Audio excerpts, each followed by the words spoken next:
안녕하십니까. 제가 이 그 교육 교양 콘텐츠를 이제 이따금 혹은 자주 올릴 노동처럼 이렇게 할 생각입니다. 근데 이제 그 일환으로서 어, 역사를 중심으로 한 그 인문학이라고 할까요? 그래서 카테고리도 이게 지금 컨텐츠가 쌓이면은 좀 만들려고 뭐 생각의 힘을 기르기 위해 아 생각의 힘의 뭐 기초 체력 이런 거에 해당되는 지금 이런 거 한자 문명권이라고 하는 것에 대해서 한번 개괄적으로 이제 처음 시작을 해보는 우리나라로 가기 위해서 우리나라는 뭐 지금은 전 세계적으로 얽혀 있지만 어, 역사의 대부분은 한자 문명권과 얽혀 있었죠. 어, 그리고 뭐 거기에서 조금 난이도가 이제 있는 거는 이제 그 생각하는 어떤 훈련 여기에서 체력 단련 뭐 이렇게 재생 목록을 만들어 볼까 생각합니다. 이렇게 해서 뭔가 계획을 하고 계속 제 나름의 노동을 하기 위해서 한자 문명권 제가 그 동양 서양 그 얘기를 몇 년 전에 하면서 저는 파메르 구원을 경계로 해서 요 우측과 파메르 구원 경계로 해서 좌측과 굉장히 이제 상이하게 본다 이런 얘기를 한 적이 있습니다. 물론 이거는 그 제가 이렇게 막 생각해낸 그런 거라기보다는 동양과 서양을 이제 구별하는 여러 가지 논의들, 뭐 예전부터 지금까지 그리고 여러 그 연구자들의 그런 생각을 종합해 봤을 때 파미르구원에서 이제 오른쪽에는 우리나라를 포함한 한자 문명권에 음, 그래도 묶어주는 요소들이 있습니다. 물론 그 묶어주는 시기는 뭐 역사 초기부터는 아닙니다만은 묶어주는 그 힘이 있고요. 파메르고원 밑으로는 이제 인도에서부터 저쪽 지중해까지일 텐데 역시 굉장히 다른 것 같지만 묶어주는 힘이 있습니다. 한자 문명권에서도 한자라고 하는 공통된 것과 또 여러 가지 문화들이 있는 것처럼 여기도 이제 인도 유럽 어족이라고 하는 그 언어와 다양한 신과 또 특유의 논리학 이런 것이 있단 말이죠. 그래서 파미르구원 요쪽과 요쪽 사실 아메리카가 저 동양 사람들이 살던 곳 아닙니까? 그러니까는 정말로 파미르구원이 그 경계일 수 있어요. 물론 그 이제 이렇게 파미르구원 경계로 해서 이렇게 동서로 나뉜다면은 어 글쎄요.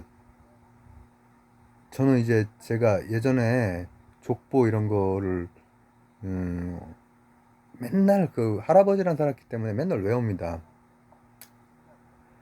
무슨 무슨 씨, 무슨 무슨 파, 무슨 자손, 무슨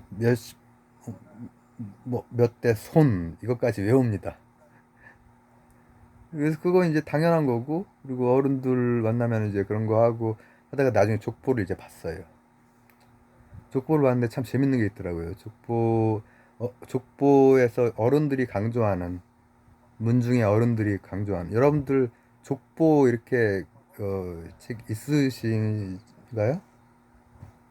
우리나라의 그 족보가, 위조 족보가 너무나 많기 때문에 현대에 이제 사실 그 조선 후기부터 해서 이제 많아졌기 때문에, 만약에 어 문중회의에서 선사 문제로 막 다툼이 있고 막 이런 거 없는 분들은 그 족보 진짜 아닙니다. 족보를 살 수는 있지만은 선산까지 같이 이렇게 오진 않거든요. 근데 막 그런 종친회 문제 막 이런 거 할 때, 하여튼 그 어른들 막 진짜 그 저하고 비슷한데 막 삼촌이거나 할아버지거나 이런 경우 막 있잖아요. 멀리까지 가면은 막 6촌 뭐 8촌까지도 가고 하면은, 뭐 6촌 이상으로는 거의 뭐 저는 생각도 잘 안 납니다만은 몇 번 뭐 본 적은 있겠죠. 근데 늘 강조하는 게 뭐냐면은 막 그 뭐라고 하면 좋을까? 정승이나 판서한 거, 지금으로 치면 총리나 이제 장관 한 거죠. 근데 그 당대 총리는 지금 같은 총리가 아니기 때문에 사실상 그 국가의 재상이 대부분의 왕보다 똑똑하고 막 이제 그런 거였기 때문에, 그런 거 아니면은 이제 학자로 나가신 분들, 이런 거를 늘 강조를 해요. 그래서 그 이건 말하면 안 되겠구나, 이런 바로 성이 나온다. 굉장히 그 우리나라에 적게 있는 성씨인데, 비율상으로 볼 때 청백리라고 하는 게 이제 그 있거든요.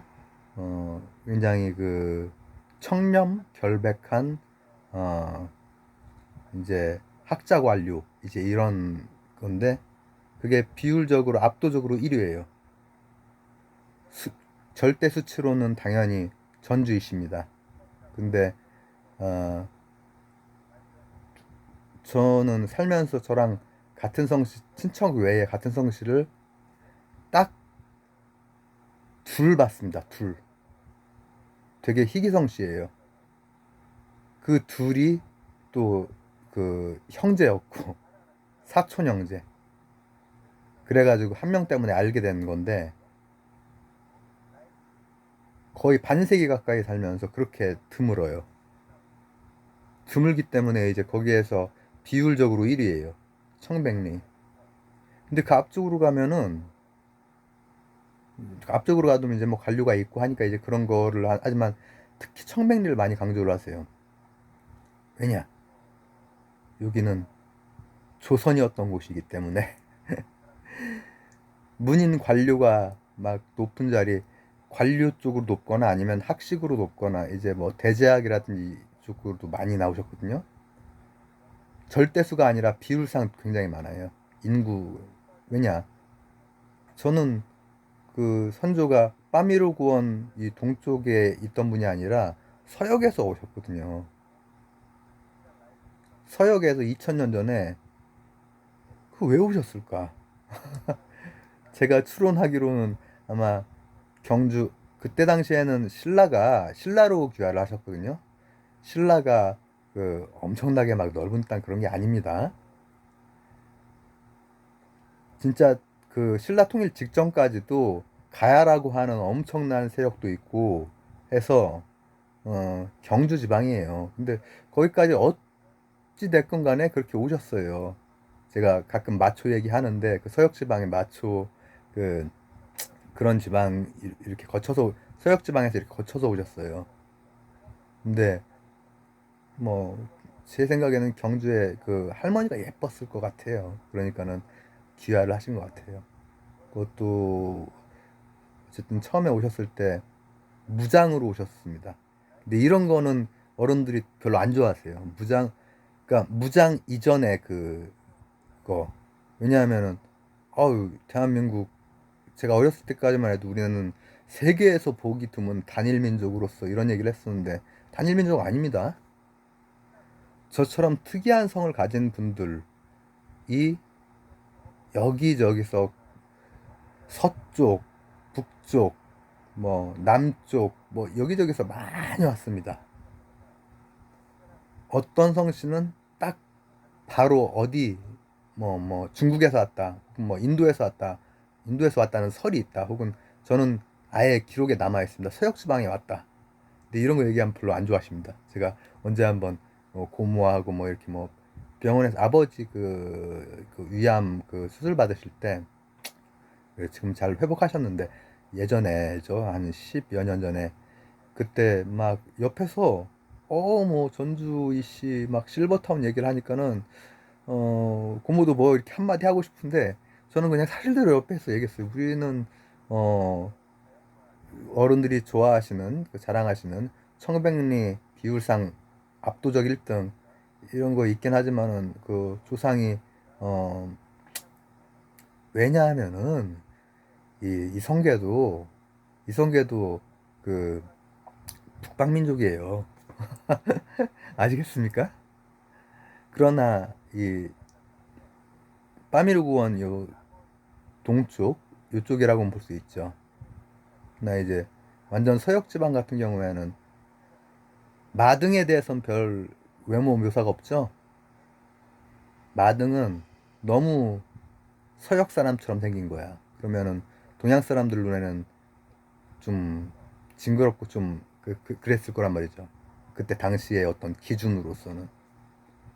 지금은 다를지 몰라요. 그러나 마초는 이제 혼혈이 돼서 애가 이렇게 피부도 막 새하얗고 입술 붉고 허리가 가늘고 뭐 이런, 그리고 굉장히 잘생기고 이런 게 나와요.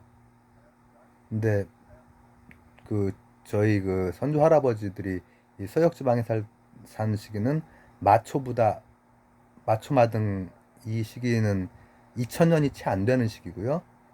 그거보다 더 앞서서 한 2000년 이전 이때 사셨고, 대충 2000년 전에 이제 어쨌든 신라로 오셨어요. 오는 과정에 이제 이렇게 쫙 이렇게 걸치면서 뭐 이렇게 계속 계속 무관만 하셨습니다. 무관만. 신라에서도 무관으로 처음 이제 해서 성을 하사받고, 그러다가 이제 경주에서 이제 넓어지면서 이제 하여튼 그런 과정이 있어요. 그렇게 되고 나중에 이제 고려시대쯤 돼가지고는 경주에서 이제 넓어졌을 때 당연히 이 그 국경지역 방어를 장군이니까 하셨을 거고, 그 지역이 그때 당시에 국경지역이 고려시대에 와서 본관으로 지정이 됩니다. 본관이라고 하는 게 이제 그때 이제 나오거든요. 성씨는 그 이후엔 성씨도 많고 그 이전 성씨도 많습니다. 저희 그 하여튼 할아버지 쪽은 음, 경주 주위 뭐 그때 당시에 그렇게 있었지만은 그 뒤에는 이제 국경선 쪽으로, 그리고 예를 들면은 또 엄마 쪽으로 이렇게 조상은 어, 오 저는 그 선조분들이 다 이 경상북도 쪽에 그 본적이네요. 본관이 엄마도 되게 그 경북에 되게 이 유학자들 많은 아이고 말하면 하여튼 거깁니다. 경북 맞나? 여기가? 음, 거기를 본관으로 두고 계신데, 그러나 뭐 살아가는 동안에 막 여기저기 다 이렇게 흩어져 살고, 그리고 또 이게 이 본관이라고 하는 게 다 그 남성 쪽을 이렇게 이렇게 하는 거기 때문에 다 유전자가 섞이면서 이제 이렇게 섞여 온 거죠. 그죠? 근데 어 그리고 그렇기 때문에 이 우리나라는 단일 민족도 아니고 최소한 한자 문명권 요 내에서는 엄청난 교류가 많이 있었죠, 역사적으로. 근데 제가 오늘 보려고 하는 거는 이제 초반부를 보려고 하는 겁니다. 그 인도에서부터 지중해도 신들 이름도 똑같고요. 신들의 성격이나 이런 것도 똑같고요. 논리적인 언어 그 체계 그 언어 이런 것들도 사실상 같은 갈래라서 각각 논리학이 되게 발달해요. 한자 문명권에는 이제 그런 식의 논리학이 이제 예전에 그 하이데거가 그런 말을 이제 했다고 하는데, 비동사가 없는데 어떻게 존재론을 하지? 뭐 이런 우리는 비동사라는 게 없기 때문에 이다와 있다는 그냥 다른 거잖아요. 근데 이제 이다가 있다인 곳은 이제 이다라고 하는 어떤 그 성질이 하나의 그 뭐라고 하면 좋을까? 존재론적으로 어 마치 그 뭐라고 하면 좋을까? 제가 지금 막 그리스랑 인도랑 막 왔다 갔다 머릿속에 싸느라고 마치 다르마처럼 다루어지는 법체처럼, 법체 항유 이런 식으로 다루어지는, 그래서 문화가 달라요. 이 얘기는 무슨 얘기냐면은 어, 한자 문명권과 파미르구원 서쪽이랑은 일단 아주 크게 봤을 때 문명이 다르다. 한자 문명권 내에서도 다 다르고 또 이쪽에서도 이를테면은 아브라함익 종교 세 개 다 다르잖아요. 막 역사상 얼마나 막 싸우고 그랬어요. 그럼에도 불구하고 얘네들은 같이 공유하고 있는 게 있고 또 이쪽은 공유하고 있는 게 있어. 그래서 이 예를 들어서 아시아의 역사책 이런 것이 제가 좋아하는 그 작가분들의 책에서도 인도까지를 넣는 경우도 많이 있거든요. 인도까지를. 근데 그럴 때 조금 음, 깝깝하죠.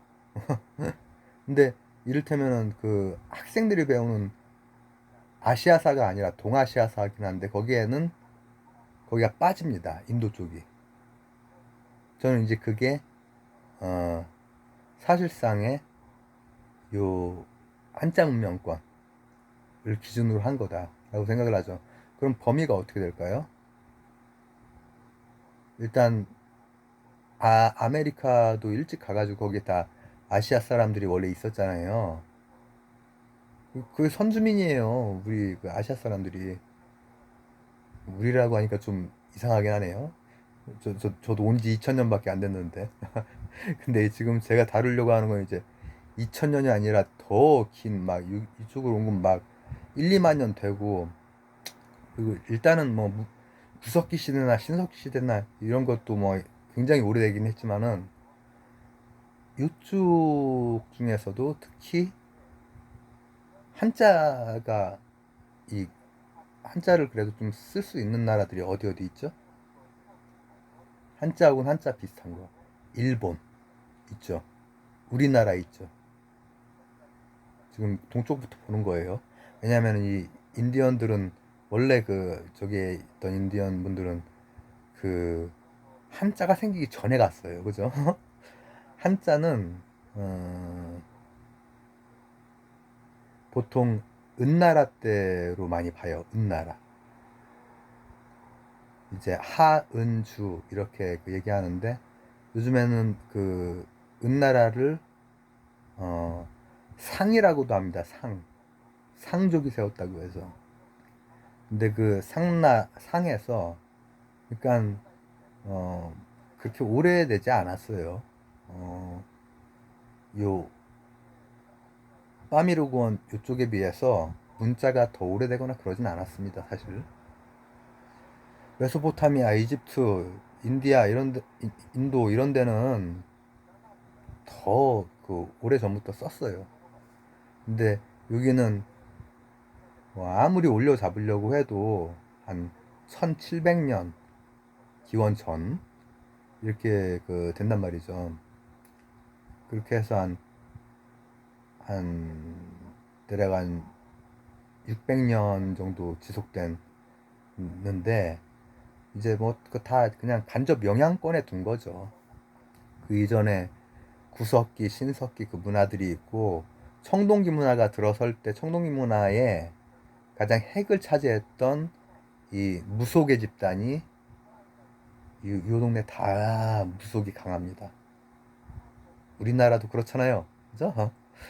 이 바이칼로부터 해가지고 다 이 동북아가 무속이 엄청 강해요.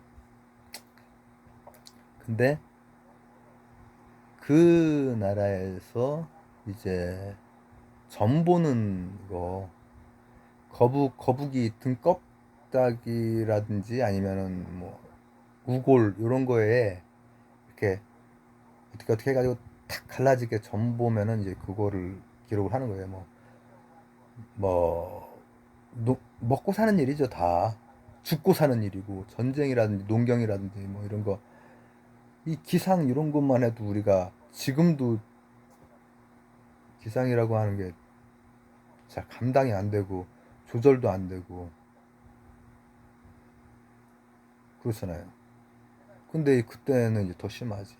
근데 그때 당시에 전 보던 그런 거 갈라진 모양 가지고 이제 하던 게 한자예요, 한자. 근데 물론 그때 한자가 다 퍼진 건 아니고 제가 지금 여기에 대해서 이제 객관적으로 좀 말씀을 드리는 건데, 자, 당연히 중국은 한자를 쓰죠. 그렇죠? 그러면 또 이쪽으로 하면은 한자 쓰는 데가 어디까지 있을까요? 한자 혹은 한자의 변형. 이 북방민족들 이 티벳 고원 있는 데 있죠. 티벳에서부터 해서 요 위쪽에 제일 끝으로 오면 이제 그 여진이 되겠죠. 여진, 거란, 뭐 몽골 뭐 이렇게 해서 이쪽에 있잖아요. 여기도 다 한자 혹은 한자 비슷한 거 쓰는 거란 말이죠. 그리고 조금 더 밑으로 내려가면은 베트남까지 요만큼이 한자를 쓰는 한자 문화권이고 훗날 쓰게 되는, 물론 그, 그 훗날 쓰게 된다라고 하는 게 거의 수당시기이기 때문에 수당시도 고대이긴 하지만은 지금 은나라 시기하고는 막 2000년 막 이렇게 그 차이가 나는 거예요. 근데 요 각각의 나라들은 또 각각의 특징들이 다 있고 엄청 스펙트럼이 넓은 거예요.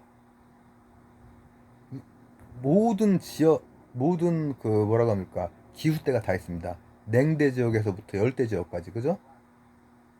그렇기 때문에 또 뭐 건조 한 지역, 그 유목하는 지역 있죠?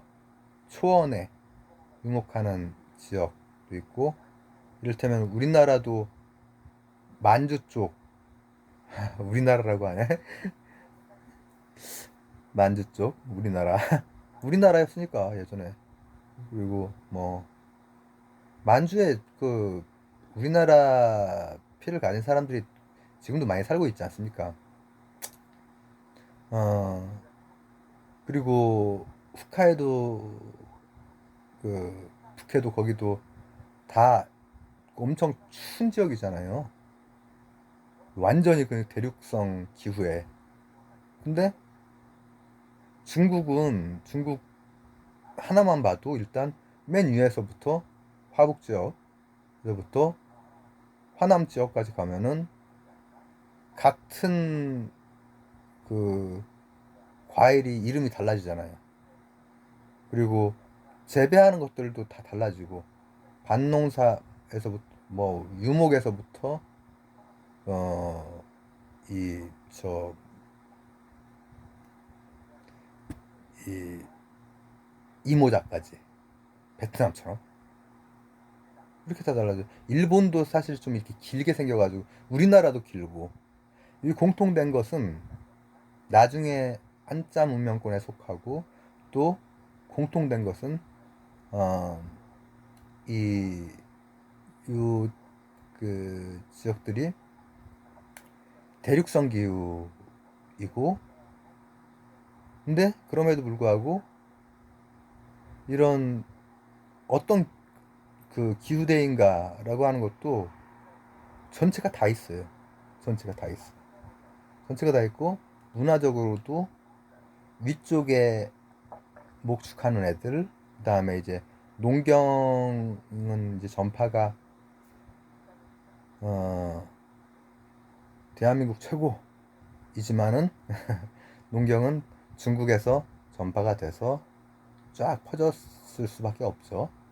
그렇기 때문에 일본에게는 우리나라를 통해서 전달이 됐을 것이고,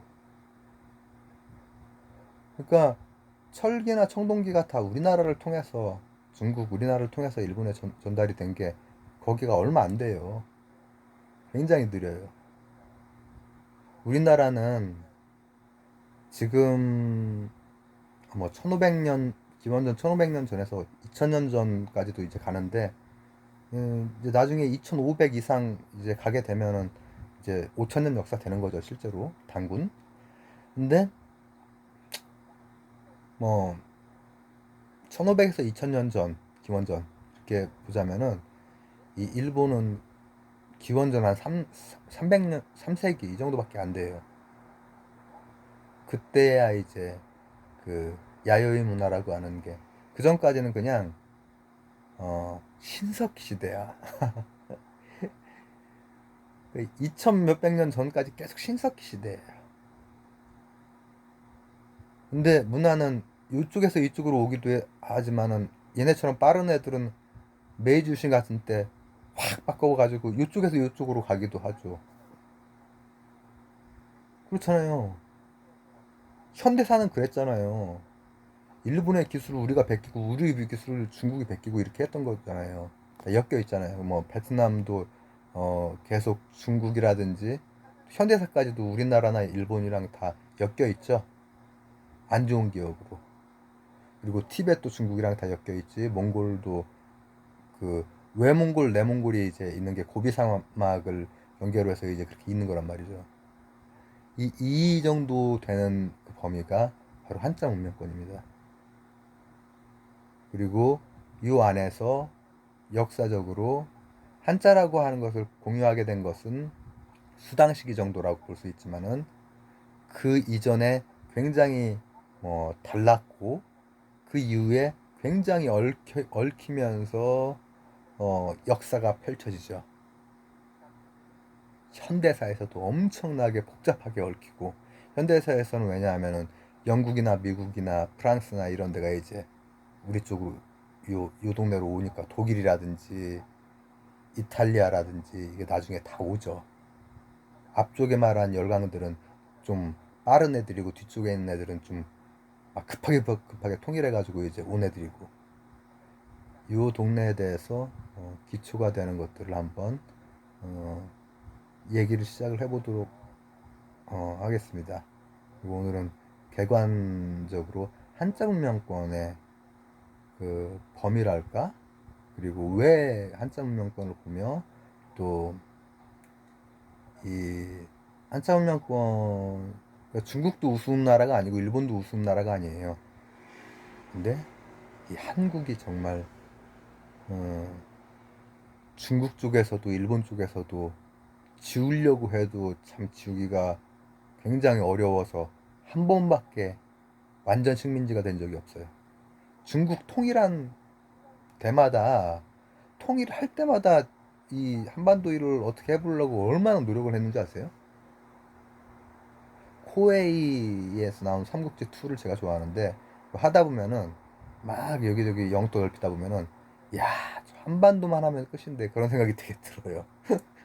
이 게임에 저 몰입을 해가지고. 근데 한반도는 그렇게 된 적이 없어요. 일본한테 한번 그렇게 된 적이 있고, 제가 그거에 대해서는 이순신 장군 얘기할 때 그 이유를 얘기한 적이 있어요. 선조. 근데 요 얽힌 이야기들을 하나하나 조금씩 풀어가도록 하겠습니다. 앞으로. 감사합니다.